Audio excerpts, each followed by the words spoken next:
ఇండియాలో betting apps ban అయిపోయాయండి. ఇప్పుడు ఎవరైనా చేస్తే 3 సంవత్సరాల జైలు శిక్ష, ₹1,00,00,000 జరిమానా. ఏ సచిన్ గానీ, ధోని గానీ, కోహ్లీ గానీ ఎవరు చేసినా ఫ్యాంటసీ గేమ్స్ గానీ ఏదైనా చేసినా ఇప్పుడు ఈ బెట్టింగ్ యాప్ మీద బతికి ఈ బెట్టింగ్ రాయుళ్ళు ఎవరైతే ఉన్నారో గత 5 సంవత్సరాలుగా కోట్లు సంపాదించాం. బెట్టింగ్ యాప్లు ఉన్నాయనే భరోసాతో ఇల్లులు, వాకిళ్ళు, కార్లు, స్పోర్ట్స్ బైకులు, అబ్బో ఈఎంఐలు, పెద్ద పెద్ద బిఎండబ్ల్యూ కార్లు, చాలా లగ్జరీ అపార్ట్మెంట్లో కొన్నాం. ఇప్పుడు మా పరిస్థితి ఏంటని అడుగుతున్నారు. మరి ఆళ్ళు కూడా బతకాలి కదా బెట్టింగ్ రాయుళ్ళు. ఈ 5 సంవత్సరాలు అబ్బో! మరి మీకేం చెప్తానంటే మంచి ఐడియాలు చెప్తాను.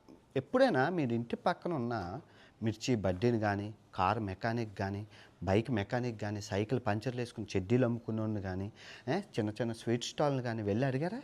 ప్రోడక్ట్‌కి ప్రమోషన్ అవసరం అండి. ఏ ప్రోడక్ట్ అయినా ప్రపంచంలో. చిన్న సినిమాలకు గానీ, ఏదైనా ప్రమోషన్ అవసరం. ఇప్పుడు రతన్ టాటా, అంబానీ, ఆదానీ ఈ కంపెనీలు ఉన్నాయంటే మహేష్ బాబునిని, పవన్ కళ్యాణ్ గారినిని, తర్వాత అల్లు అర్జున్ గారినిని పెద్ద పెద్ద స్టార్‌లు పెడతారు. కానీ మరి చిన్న చిన్న చిరు వ్యాపారులకి ఎవరు ప్రమోషన్ చేస్తారండి? మీలాంటి యూట్యూబర్లే ప్రమోషన్ చేయాలి.